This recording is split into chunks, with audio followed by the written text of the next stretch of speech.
참고인 조사를 했다고 합니다. 예. 그중에는 세월호 당시에 광주지검장을 했던 분도 조사를 했고 지금 예. 변호사로 개업해 있고요. 고검장 승진을 못하고 옷을 벗었다는 그렇죠. 분이죠. 그게 왜냐하면 123 정장을 처벌하려고 했더니 그걸 못하게 했는데 처벌을 했거든요. 그러다 보니까 그게 이제 문제가 돼서 뭐 이건 설입니다만 그것도 뭐 확인되지 않은 거니까 검찰 아니라고 얘기하겠죠.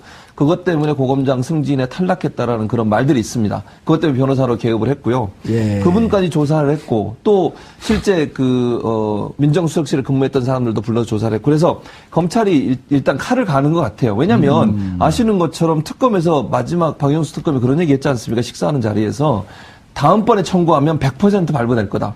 그런데 검찰에서 청구를 안 하거나 또는 발부를 못 받았을 때 구속영장을 그랬을 때는 후폭풍이 클 수밖에 없잖아요. 예. 또다시 봐주기 논란이 생길 수밖에 없는 상황이기 때문에 철저히 준비를 하는 것 같습니다. 예. 다만 이번에는 개인 비리 문제는 포함시키지 않았어요. 아하. 그 부분은 아마 여러 가지 정황적으로 증거가 부족했는지 그 부분은 집어넣지 않고 세월호 사건 관련해 또 직권남용 이 부분을 대해서만 최순실 사태를 제대로 파악하거나 아니면 조치하지 못한 부분 이 부분에 대해서 조사를 해서 이 부분을 가지고 아마 구속영장을 청구할 가능성이 높다고 봅니다. 예, 타 방송에서 그 방송하는 것 같은 우리 고재열 기자가 이런 얘기를 하더라고요. 네. 잡범과 중범 사이에서 네. 정리할 것 같다.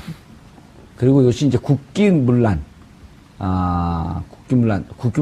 아니라 국정농단 네. 여기까지는 안 갈 것 같다라고 이렇게 봤는데. 네. 김남국 변호사님께서 보기에 지금 이제 세월호 수사 외압 의혹에 대해서 지금 줌을 오므리고 있거든요. 그러니까 줌업을 하고 있는 중에 검찰이 예. 왜 그렇습니까? 이게 무슨 혐의고 예. 무슨 법률 위반이고 예. 왜 검찰이 이 부분에만 집중적으로 카메라를 들이대고 있는지. 네, 사실은 이제 세월호와 관련된 수사의 외압을 행사했다라고 지금 하는 이 부분은 예. 직권남용과 관련된 범죄입니다. 예. 이제 검찰을 특수본부에서 이 부분에 대해서 초점을 맞춘 이유는 입증이 쉽다라고 생각을 하는 것 같습니다. 실체말로 딱 떨어진다. 딱 떨어진다라기보다는 조금 더 증명하기 쉽다라고 판단을 하는 것 같습니다. 그럼 똑 떨어진다. 왜냐하면 이제 직권남용과 관련해서 외압이 실제 있었는지 여부를 조금 확인을 하려고 한다면 예. 첫 번째는 우병우 전 민정수석이 당시에 수사검사에게 직접 전화한 사실이 인정돼야 됩니다. 근데 뭐 2014년도의 일이기 때문에 사실은 녹취나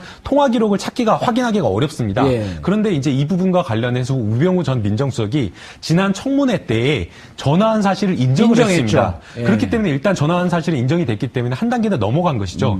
다만 이제 우병우 전 민정수석은 이 전화한 내용과 관련해서 당시에 수사팀과 해경과의 어떤 충돌이 있었기 때문에 청와대 입장에서는 이 부분을 조금 정리할 필요가 있어서 내용을 전달한 것일 뿐이다라고 이야기를 했지만 이 부분에 대해서 수사를 진행했던 윤대진 그 형사 2부장, 광주지검의 형사 2부장은 현재 부산지검 2차장으로 있는데 이 부분과 관련해서 명확하게 진술을 하고 있는 것으로 보입니다. 아하. 외압이었다라고 지금 평가를 이야기를 하고 있고요. 예. 단순하게 외압이 그친 것이 아니라 영장 집행을 막았다는 겁니다. 이 영장 집행을 어디를 막았냐라고 하냐면 이 해경의 본청이 있고 예. 그 상황실에 전산 서버실이 있는데 본청에만 압수수색을 하고 상황실에 서버를 하지 말라라고 했다는 겁니다. 그런데 이제 수사팀 입장에서는 받아들이기 어려운 주장인 것이죠. 아니, 영장이 이렇게 적시되어 있지 않나요? 본청에 대한 압수수색입니까? 아니면 세월호 관련한 압수수색이었습니까? 그거는 중요한 것이 아닙니다. 그러니까 영장을 않아요? 발부받을 때에 어떤 곳, 본청이다라는 어떤 위치를 특정하게 되어 있는데요. 사실은 만약 본청만 특정되어 있다라고 한다면 다시 영장을 청구를 해가지고 그 전산 서버실을 또 압수수색을 하면 되는 겁니다. 예. 그런데 우병우 전 민정수석이 원하지 않았던 것은 이 해경의 상황실 서버를 압수수색을 하지 말라는 겁니다. 이 상황실 서버가 왜 중요한 거냐면 이 상황실 서버에 사실은 교신 기록이나 이런 내용이 있기 때문에 오히려 본청의 어떤 컴퓨터나 서버보다는 상황실이 더 중요한 것이죠. 청와대하고 교신한 기록이 있기 그렇죠. 때문에. 그렇기 잠깐만요. 때문에 그 쫙 가면 우리 시청자분들이 헷갈릴 수 있으니 네.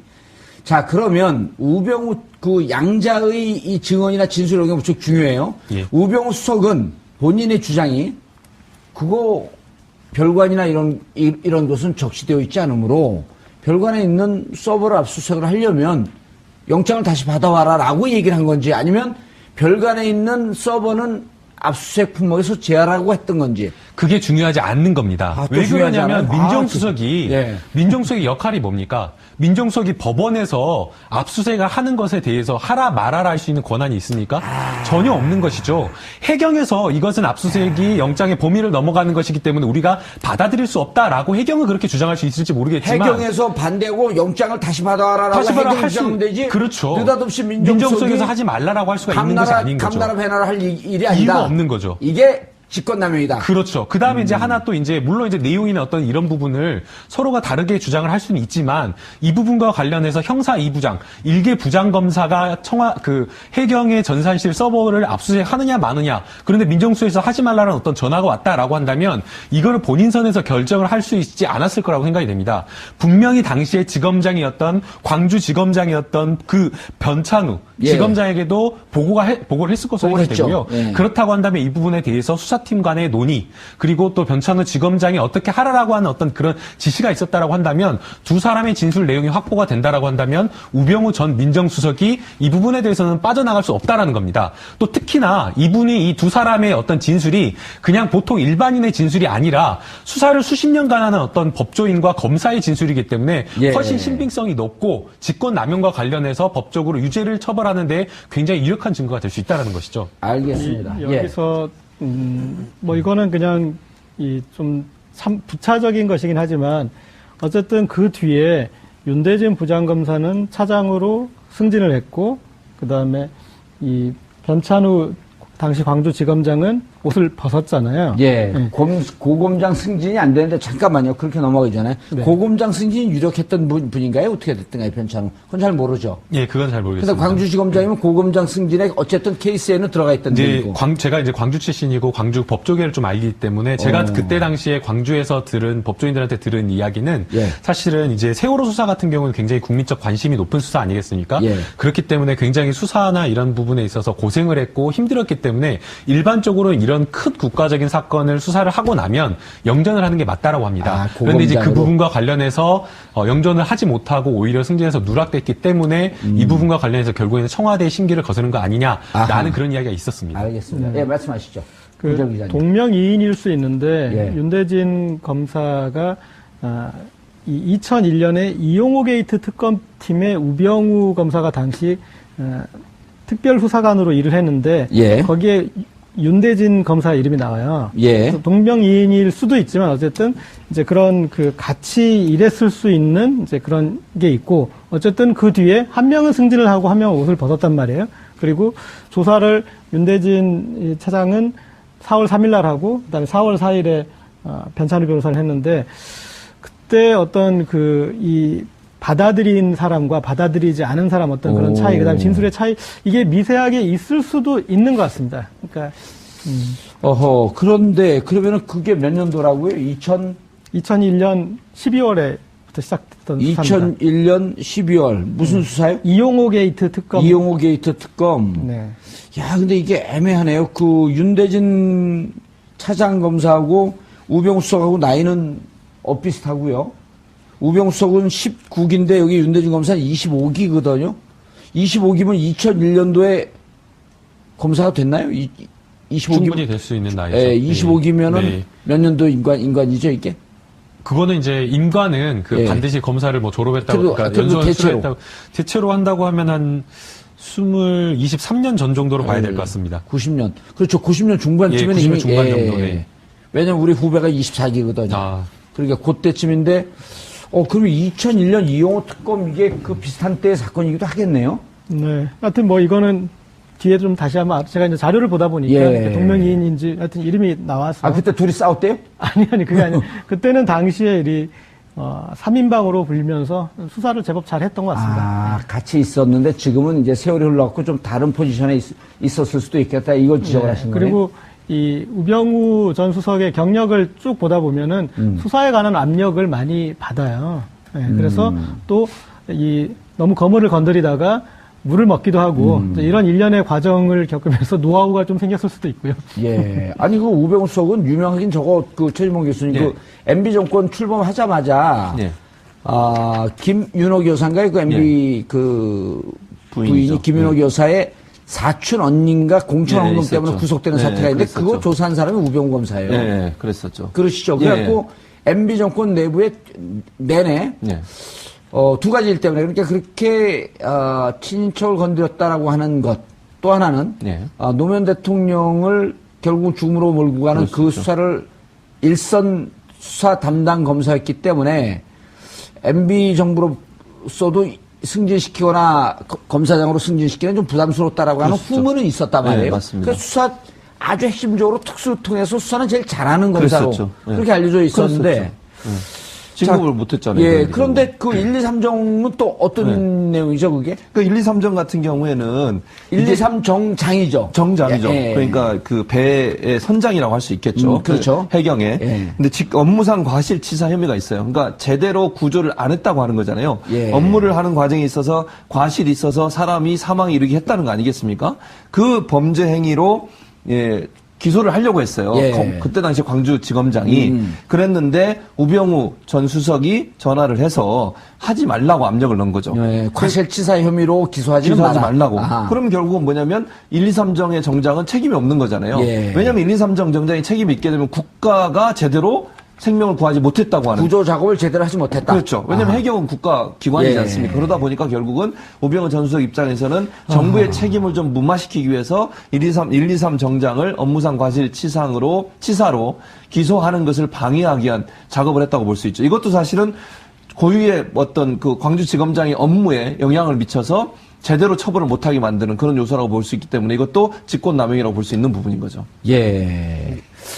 아까 그 윤대진 그 검사와 관련해서 저희 법조인 어플이 있어가지고 확인을 해보니까요. 변호사와 이제 검사, 판사 다 검색이 될 수가 있는데요. 윤대진 그 법조인은 딱 한 명, 윤대진 지금 부산 2차장 검사 그 딱 한 명으로 나오는 걸 보면 이용호 게이트 3인방 중 한 명이 맞는 것 같습니다. 오, 무병우하고. 예, 예. 동부지청의 형사 6부에 함께 근무한 것으로 확인이 되는 것 같습니다. 예. 야, 그러면 둘이 그때는 무척 그 팀에 있으면서 꽤 친밀한 관계였었는데. 그랬을 가능성이 높죠. 왜냐하면 당시에 이제 이용호 게이트와 관련해서 예. 특검 3인방이라고 불리면서 수사를 굉장히 잘했다라고 평가를 지금 받았기 때문에요. 예, 아마도 그랬을 가능성이 높아 보입니다. 예. 우리가 우병우 라인이 구축되는 게 2015년 1월에 우병우 비서관이 수석이 됩니다. 그리고 2015년 2월에 검찰 인사가 대대적으로 있었는데 그때부터 어떤 이제 우병우 라인의 구축기로 들거든요. 그런데 예. 보면은 세월호 당시 2014년에는 부장검사였고 그다음에 그 뒤에 차장검사가 됐단 아, 말이에요. 정확하게 수속이 되는 시점은요. 2015년 1월경. 예, 2015년 1월경. 1월경. 그러니까 그 김영한 수석이 옷을 벗고 예, 예. 그때는 뭐 실질적으로 김영한 수석은 있어도 2014년 11월서부터는 거의 식물수석으로 네. 우병우 비서관이 김기춘 실장과 직보하는 관계가 있었던 그때죠. 예, 그리고 예. 검찰 수사 이제 2015년 2월 이후 인사를 그렇죠. 우리가 이제 우병우 라인이 구축되는 인사로 보고 있습니다. 예. 김남국 변호사님. 예. 네. 김종묵 검사님으로 벌써. 특수본에서 우전수석의 직무유기를 했는지에 대해서, 민정수석실 대응 문건. 이것도 또 문제가 되는 거 아니에요? 이것도 직무유기 아니냐? 어떤 문건이 나온 건가요? 예, 문건의 내용이 굉장히 좀 중요하다라고 생각이 됩니다. 예. 사실은 이제 민정수석실에서 역할 자체가 청와대 관계자나 아니면 국가 공무원의 어떤 비위 사실이 있다라고 한다면 이것을 덮는 것이 아니라 이것을 철저히 수사하고 거죠. 밝히는 게 사실은 민정수석의 역할이라고 할 것입니다. 그런데 이제 지난해 9월에 이제 K스포츠재단과 미르재단 문제가 터졌을 때에 민정수석실에서 이 부분과 관련된 법률 검토를 한 것으로 보입니다. 근데 이 부분과 관련해서 사실은 수사해서 낱낱하게 조사를 해서 낱낱하게 이 사실을 밝힌 것이 아니라 이것을 좀 덮는 방향으로 조금 했던 것 같습니다. 그래서 실제로 최순실 씨가 K스포츠재단과 미르재단과 관련해서 돈을 빼내거나 유용한 사실이 없는 거 아니냐. 그렇다고 한다면 사실은 이거는 법적으로 문제가 없다라고 지금 평가를 한 겁니다. 그러면서 이제 사실은 이 대응 자체를 사실은 제일 문제가 된 거는 K스포츠재단과 미르재단의 자금이 유용됐다라는 부분이 아니라 모금 과정의 불법성이 있는 것이기 때문에 사실은 그 부분에 초점을 맞춰가지고 판단을 하고 법적인 조언을 했어야 되는데 그렇게 하지 않고 자금 유용 부분에 초점을 맞추게 한 겁니다. 사실은 모은 과정이 지금 법적으로 문제가 그렇죠. 되는 거 아니에요? 예, 거기가 모은 불법성이 과정이 있는 거니까요. 강요냐 아니면 뇌물이냐. 뇌물죄냐 여기 있는데 모은 것을 선의로 모았고 자발적으로 모았고 이것이 이 돈을 유용하지 않아. 근데 그때 비슷한 논조의 언급이 대통령으로부터 있었습니다. 나온단 말이에요. 제가 이제 그 문건 안에 들어있는 내용을 그대로 불러드리면요. 재단 출연금 모금 과정이 아니라 재단 자금 유용 등 불법성이 없다는 프레임으로 전환을 해야 된다라고 하면서 결국에는 2015년도에 문건 유출, 그때 당시에 국정농단이 있었던 십상시 문건 유출 그 사건을 사실은 국정농단이 아니라 문건 유출로 프레임 전환하듯이 이것도 역시 마찬가지로 자금 유용 프레임으로 바꾸려고 한 겁니다. 프레임 전환의 대학 전문가네요. 그런 것이죠. 그러니까 예. 사실은 이거와 관련해서 민정수석실이 본인의 어떤 역할을 한 것이 아니라 그것을 더 넘어서서 완전히 이것은 직무를 유기했다라고 또 평가를 할 수 있는 것인 것 같습니다. 근데 이게 그래가지고 안종범 전 수석, 이승철 전 정경련 부회장한테 전달한 거잖아요. 그 말은 결국 증언할 때 이걸 참고해서 증언하라는 거 아니겠습니까? 증거 인멸도 되는 거 아니에요? 그러니까 이 사람들이 예를 들면 조사받는 과정에 있어서 프레임 자체를 이렇게 바꿔서 재단 모금에 집중돼 있는 조사 과정이나 언론의 보도 내용을 물타기 해서 재단 모금은 전혀 밖에 나오지 못하게 하고 유용한 적이 없다라고 하는 점들을 강조해서 본인들의 불법성을 숨기려고 했던 의도가 있는 것이고, 그러기 위해서 안종범과 이승철 부회장한테 이걸 전달한 거죠.